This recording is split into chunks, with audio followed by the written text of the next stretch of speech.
بسم اللہ الرحمن الرحیم۔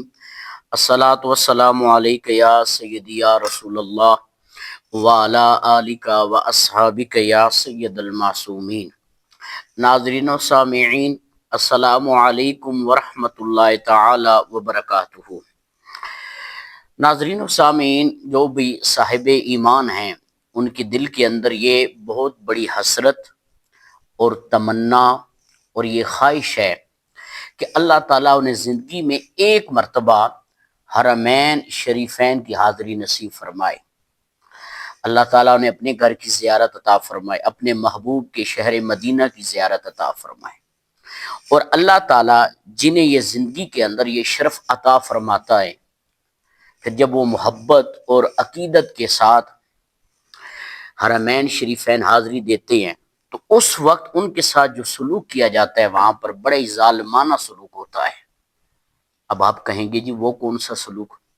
وہ اس طرح کہ جب وہ مدینہ پاک حاضر ہوتے ہیں تو وہاں پر ایک مظفر نامی شخص جو ہے، شیخ مظفر نامی مولوی ہے، لال رومال والا، وہ انہیں وہاں پکڑ پکڑ کر کہتا ہے کہ تم یہاں کس لیے آئے ہو؟ اگر تم نبی پاک صلی اللہ علیہ وسلم کی زیارت کے لیے آئے ہو تو یہ حرام ہے، یہ حرام ہے۔ اگر تم نبی پاک کی زیارت کے لیے آئے ہو، تمہیں یہاں صرف مسجد نبوی کے لیے آنا چاہیے، اس نیت سے آنا چاہیے۔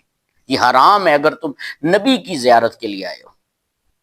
اور اگر کوئی گنبد خضراء کے سامنے کھڑے ہو کر دعا کرتا ہے تو اس کو بھی جا کر ڈانٹ دیتے ہیں، کہتے ہیں یہ حرام ہے، اس طرح نہیں کرنا چاہیے، قبلہ تو اس طرف ہے، ادھر منہ کر کے نماز پڑھو، ادھر منہ کر کے یہ دعا کرو، یہ کہتے ہیں۔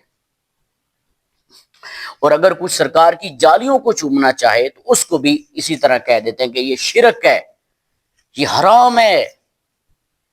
یہ مولوی صاحب جو شیخ مظفر ہے۔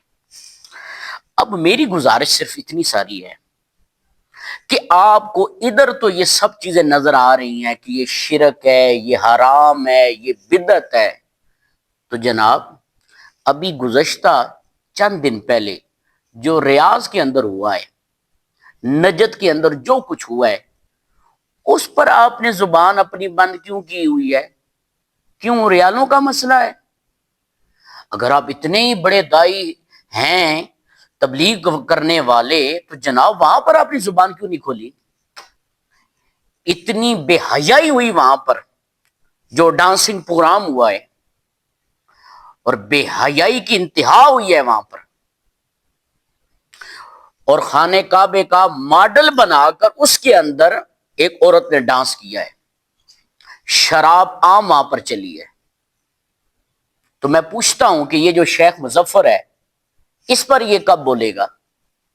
اور دوسرا وہ جو شیخ مکی اجازی ہے جو حرم شریف کے اندر بیٹھا ہوتا ہے، ٹانگیں اس کی قبر کے اندر ہیں، وہ بھی وہاں پر یہی کہتا ہے حرام حرام حرام، میلاد حرام، 11ویں حرام، امام حسین کی شہادت بیان کرنا حرام، یعنی کہ ادھر ان کو حرام نظر آ رہا ہے، ٹھیک ہے، ادھر نہیں بول رہے۔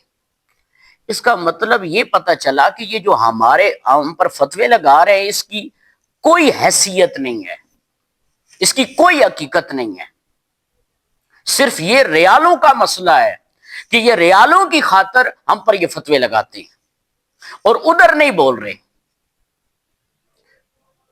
کیونکہ ادھر ان کو ریال دیے اس لیے جاتے ہیں کہ ہم اہل سنت پر یہ فتوے لگائیں، اور ادھر ان کو ریال اس لیے مل رہے ہیں کہ وہاں پر تم نے اپنی زبان کو خاموش رکھنا ہے۔ تو بتائیے کتنا بڑا ظلم ہے، انہیں اللہ کا خوف نہیں آتا؟ اور یہی بات ہے میرے آقا کریم صلی اللہ تعالی وسلم سے جب کہا گیا یا رسول اللہ آپ نجد کے لیے دعا کریں، یہ جو ریاض ہے اس کو نجد کہتے ہیں، آپ نجد کے لیے دعا کریں، تو میرے آقا کریم نے دعا نہ کی، دوسری مرتبہ عرض کی یا رسول اللہ ہمارے نجد کے لیے دعا کریں، حضور نے دعا نہیں فرمائی، حضور نے فرمایا کہ فتنہ نجد سے اٹھے گا، فتنہ نجد سے اٹھے گا۔ اب خود اندازہ لگا لیں۔ اب وہی بات ہے، ریاض کے اندر دیکھ لیں کیا ہو رہا ہے، شراب خانے عام ہو چکے ہیں، مندر بن چکا ہے، یہ ڈانسنگ پروگرام ہو رہے ہیں، یہاں پر سب کچھ ہو رہے ہیں ریاض کے اندر، تو یہ وہی فتنے ہیں جن کے بارے میں نبی پاک صلی اللہ علیہ وسلم بتا گئے ہیں۔